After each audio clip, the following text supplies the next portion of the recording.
नमस्कार, समय चक्रमा यहाँलाई हार्दिक स्वागत छ दर्शकवृन्द। म सन्तोष बेके थापा। नेपालको सुनकाण्ड देखेर सुन खानेका मालिकलाई पनि लाग्दो हो, ओहो हाम्रो भन्दा त ठुलो भण्डार नेपालमै रहेछ। उसले पनि रुँदै भन्छ होला, नेपालीहरू त चियामा पनि सुन चोपेर खान्छन् कि क्या हो, किनकि एकै लटमा 100 किलो सुन आउँछ, तर सुन छिरेको सुन जाँच्नेलाई पनि थाहा हुँदैन। सुन काण्डमा अर्को एउटा तथ्य सार्वजनिक भएको छ दर्शकवृन्द। जुन कम्पनीबाट अरबौंको सुन तस्करी भयो त्यसका मालिक 21 वर्षीय दिलीप भुजेल हुन्। उनी काठमाडौँमै भाउजूको डेरामा बसेर मजदुरी गर्छन्। मासिक 30,000 को हाराहारीमा आम्दानीमा पेट पालिरहेका छन्। तर उनकै कम्पनीले मोटरसाइकल र स्कुटरको ब्रेक सु भित्र लुकाएर 1 अर्ब बढीको सुन तस्करी गरेको छ। यो तस्करी देखेर सरकारले चित खाएको छ। जनता हायल कायल भएका छन्। प्रहरी र प्रशासनमाथि प्रश्न उठेको छ। विमानस्थल सुनचाँदी ओसार पसार स्थल जस्तो बनेको छ। राज्यकै एउटा संयन्त्रले सीसीटीभी र स्क्यानर छलेर भित्राएको वस्तु अर्को संयन्त्रले गेटमै पर्याप्त झ्याप पारेको छ। प्रधानमन्त्रीलाई पत्तो भएको सूचना गृहमन्त्रीलाई छैन। राज्यकै एक संयन्त्रले अर्को संयन्त्रमाथि अविश्वास गरेको छ। यो अनिष्टको सङ्केत सिवा केही होइन। अहिले कतिपयले गृहमन्त्रीमाथि नै प्रश्न उठाएका छन्। तस्करीमा शक्तिमय भएका कसैको हात हुनुपर्ने शङ्का गरिएको छ। तर गृहमन्त्रीले कुनै टार कोट वा कुनै पार्टीको मतलब नगरी गिरोहको नेक्सस पत्ता लगाउने दाबी गरेका छन्। सुरुमा हेरौँ रिपोर्ट। सुन तस्करीको नालीबेली बुझ्न गृहमन्त्री नारायण काजी श्रेष्ठ शुक्रबार त्रिभुवन अन्तर्राष्ट्रिय विमानस्थलको कुना कुनामा क्लू खोजिरहेका थिए। तर सुन तस्करी भएको जानकारी गृहमन्त्रीलाई बिहीबारसम्म पनि थिएन। तपाईँ हामीले थाहा पाउनु र गृहमन्त्रीले थाहा पाएको एकै बेला हो, किनकि यो अनुसन्धानमा प्रधानमन्त्रीले गृहमन्त्रीमाथि नै अविश्वास गरेका थिए। प्रधानमन्त्री माताहतको राजस्व अनुसन्धान विभागले 10 दिन अघि सूचना पाए पनि प्रहरी, विमानस्थल प्रशासन र भन्सार कसैलाई जानकारी दिएको थिएन। मात्र प्रधानमन्त्रीसँग समन्वय गरेको राजस्व अनुसन्धान विभागले एक्लै अनुसन्धान गर्नुपर्ने सूचना पाएको थियो। यसर्थ सूचना वाहकले विमानस्थल प्रशासन र प्रहरीलाई जानकारी दिँदा अनुसन्धान प्रभावित बन्न सक्ने जोखिमतर्फ स्पष्ट सङ्केत गरेका थिए। सूचना वाहककै कच्चा सूचनाका भरमा परिपक्व अनुसन्धान गरेपछि राजस्वले एकै लटमा 100 किलो भन्दा बढी सुन बरामद गरेको छ।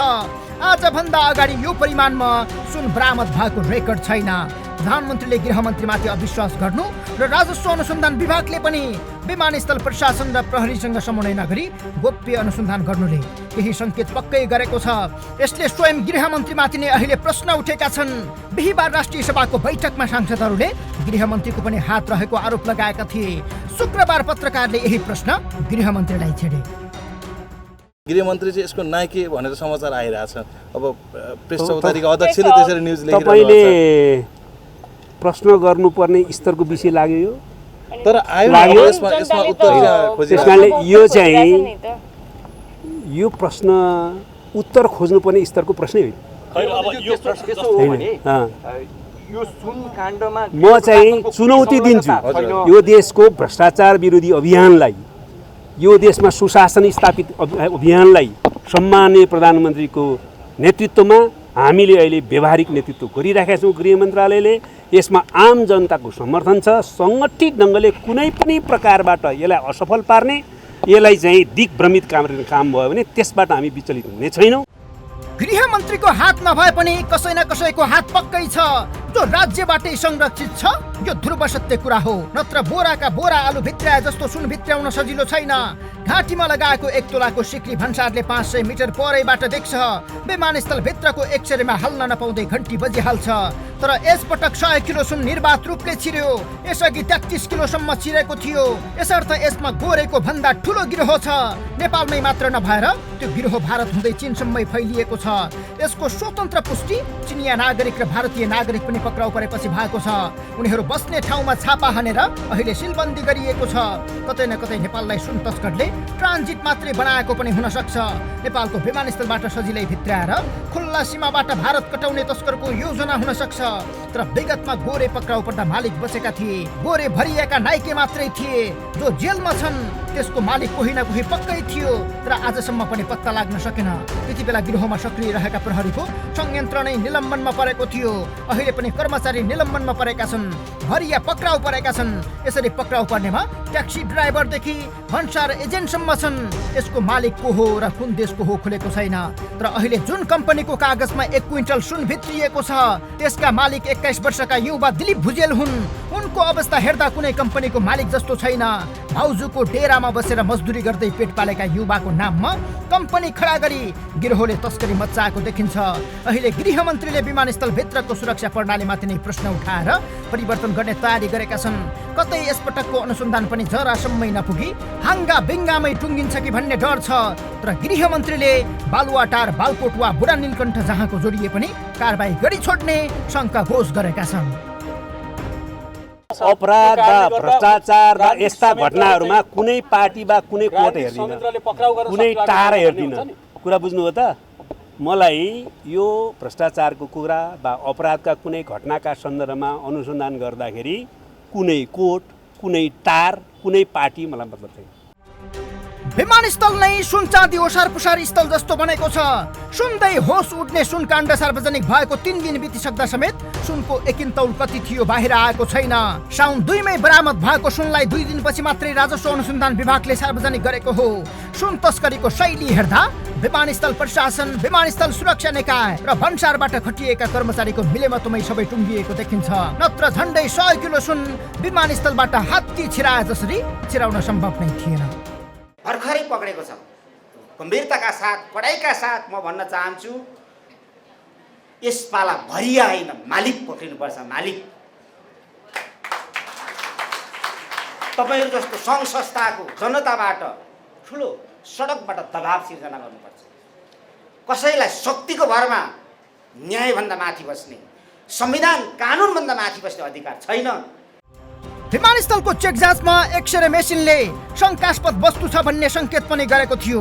तर अहिले जाँचपासमा खटिएका कर्मचारीले भनेका छन्, हामीले त चिन्दै चिनेनौँ। के उनीहरूलाई एक मजदुरले ल्याएको 2 थान मोबाइल चिन्ह मात्रै राखिएको हो, कि उनीहरूलाई विदेशबाट ल्याएका महँगा मदिरा चिन्ह मात्रै राखिएको हो, कि मजदुरी गरी फर्किएको कामदारले परिवारका लागि ल्याएको चक्लेट चिन्ह मात्रै राखिएको हो। कट्ठालो समातेर 2 झापट हानेपछि यिनले सबै चिन्ने छन्। तर पनि राज्यकै शक्ति दोषीलाई बचाउन लाग्यो भने देशको सबैभन्दा ठुलो सुनकाण्ड फास फुस ओम नमः शिवाय स्वाहा हुनेछ। सरकार र राज्यका संयन्त्रमाथि नै विश्वास फेरि उड्नेछ। कतै नाम आउन बित्तिकै झस्किएकाहरू नै दोषी छन् कि त्यसमाथि पनि अनुसन्धान हुन आवश्यक छ। यसअघि सुनकाण्डमै नाम जोडिएका कृष्ण बहादुर महरा सहित उनका छोरा अहिलेसम्म कानुनको नजरमा निर्दोष छन्। के तिनलाई छानबिनमा ल्याउन आवश्यक थिएन? कि नक्कली भुटानी शरणार्थी र ललिता निवासको जग्गामा भिआइपीलाई बचाएका गृहमन्त्रीले यसमा पनि भिआइपी जोडिए बचाउने हुन्? यसतर्फ पनि शङ्काको सुई छ। अहिलेसम्म वैध तरिकाले जति सुन भित्रिएको छ त्यसको दोब्बर संख्या अवैध बाटोबाट आएको छ। सुन उडेर गुडेर हिडेर र ताकपरे घिस्रिँदै पनि आइरहेको छ। सुन काण्डमा मुछिएका कसैलाई पनि गल्ती स्वीकार गरेका छैनन्। तथापि तस्करी त दिन 2 गुणा रात 4 गुणा बढेको बढै छ। सुन आफै दौडिएर आएको होइन, कोही न कोही मानिसले ल्याएरै आएको हो। छानबिन हुन्छ, अध्ययन गरिन्छ, तर नेपालमा सुन आफै कुदेर आए जस्तो र फुत्त विमानस्थलबाट निस्किए जस्तो रहस्यमय प्रतिवेदन तयार गरिन्छ। बरामद हुँदा सुन भएको वस्तु छानबिन हुँदाहुँदै पित्तल बनिसक्छ। तस्करीका विषयमा जति पनि जाँचबुझ, अध्ययन, प्रतिवेदन र अनुसन्धान समितिहरू खडा गरिएका छन् ती सबैका रिपोर्टमा अदृश्य शक्तिको हात रहेको देखाइन्छ। तर कुनै प्रतिवेदनले फलानु मन्त्री, नेता वा ठुलो व्यापारीको हात तस्करीमा थियो भनेर बोल्दैन। अमूर्त रिपोर्टहरू नै अनुसन्धानका लागि सबैभन्दा ठुलो बाधक र देशका लागि घातक बन्ने गरेका छन्। थप प्रसङ्ग जोड्नेछौँ एकैछिनको ब्रेकपछि।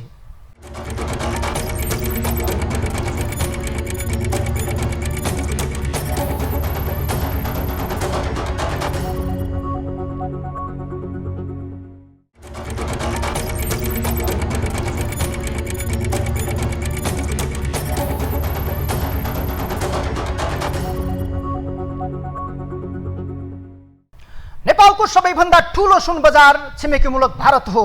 सुन ओसार पसार स्थल जस्तो बनेको विमानस्थलबाट सुन भित्र्याउने र खुल्ला सीमा हुँदै भारतीय बजारमा लैजाने गरेको तथ्य पुरानै हो। यसको रोकथाम गर्नका लागि प्रथम दृष्टिमै विमानस्थलबाट सुन छिर्नै नसक्ने अवस्थाको निर्माण गर्नु पर्थ्यो।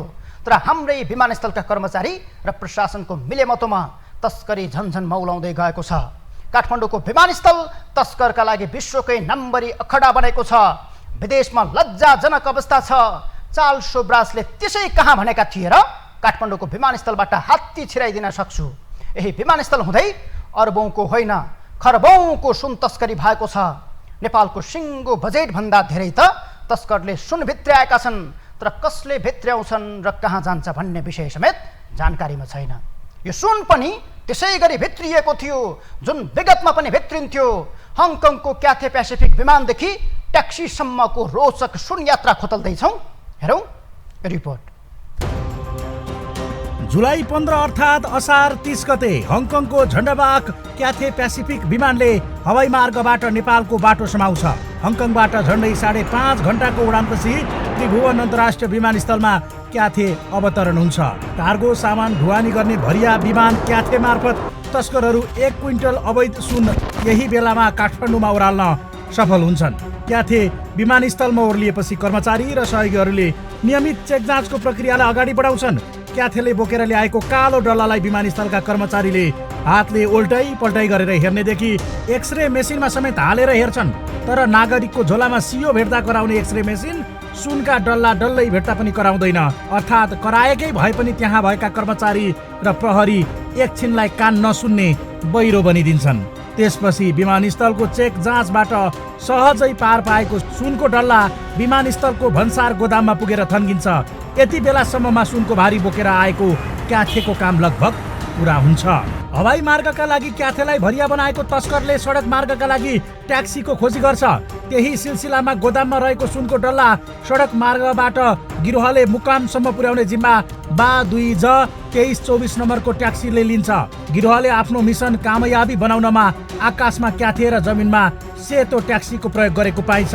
अहिले तस्करी गरिएको सुनपछि कुनै चिजको चर्चा छ भने त्यो हो उड्ने विमान क्याथे र गुड्ने ट्याक्सी बा 2J2324 हुनुपर्छ। यो चाहिँ सङ्गठित अपराध हो नि त। यो चाहिँ सङ्गठित अपराध हो होइन, किनकि अब पैसा 10 तिरबाट पैसा जानु पर्यो, 10 थरीका पैसा 10 ठाउँबाट पैसा जानु पर्यो, 10 थरीको पैसा जानु पर्यो, फेरि सुन आउनु पर्यो, उड्नु पर्यो, गुड्नु पर्यो, कलेक्सन हुनु पर्यो। त्यसले गर्दा के छ भनेपछि हरेक कामको लागि तपाईँको मान्छेको जिम्मेवारी हुन्छन्। त्यो एकजना दुईजनाले गरे हुन्न, यसमा ठुलो समूह चाहिँ इन्भल्भ हुन्छ। त्यसैले गर्दा हामीहरू के भन्छ भनेपछि यो सङ्गठित अपराध हो नि त। क्याथेले एयरपोर्टमा सुनको भारी बिसाएपछि तस्करहरू सल बोलाउन थाल्छन्। विमानस्थलको सुरक्षा जाँच कटाएपछि सिनामङ्गल स्थित नेपाल पावर वाहन तथा गोदाम व्यवस्थापन कम्पनीमा रहेको सुनको डल्ला लैजान छटपट्टि बढ्छ। यति बेलासम्म यो सुनको डल्ला नभएर कागजी रूपमा स्कुटीमा प्रयोग गरिने ब्रेक सु अर्थात् स्पेयर पार्ट्सकै रूपमा छ। गोदाममा रहेको सामान छुटाउन गिरोहले लबिङ सुरु गर्छ।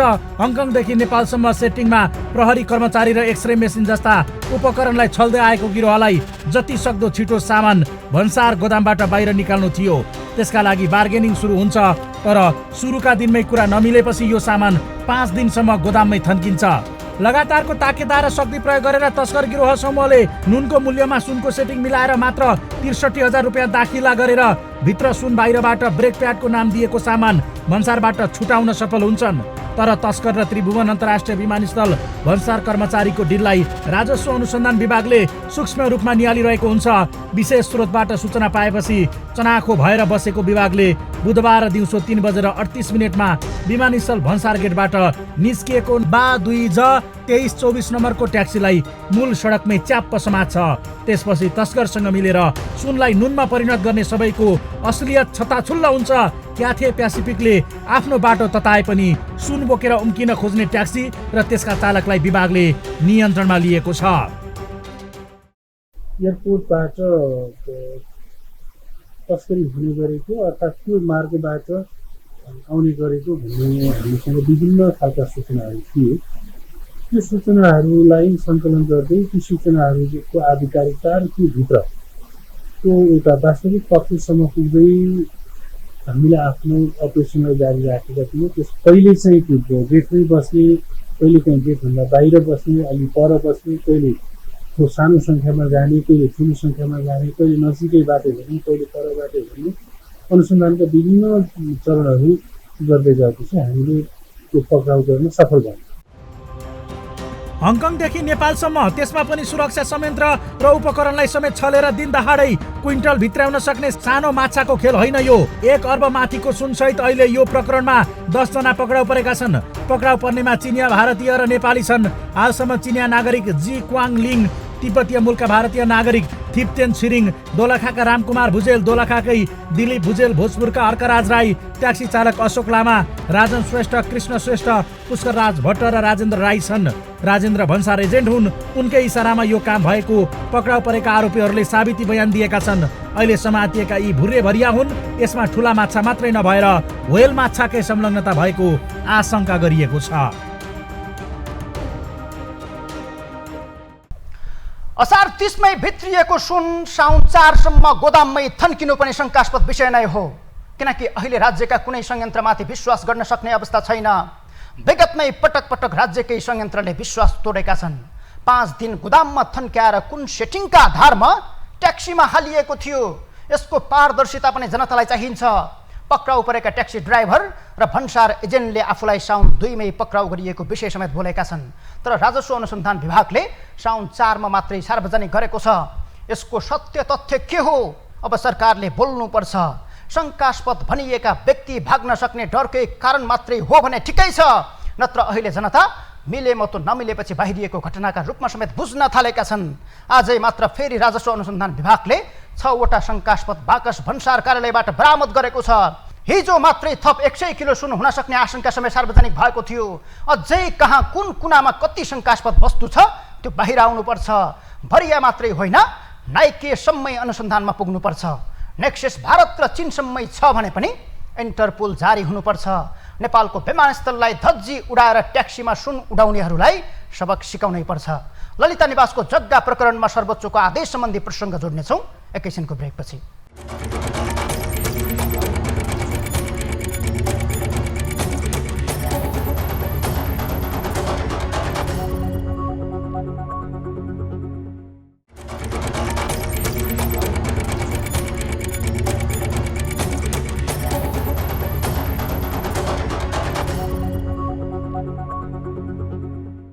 ललिता निवासको सरकारी जग्गा खाएको आरोपमा पक्राउ परेका अभियुक्तको छटपट्टि सर्वोच्चसम्मै पुगेको थियो।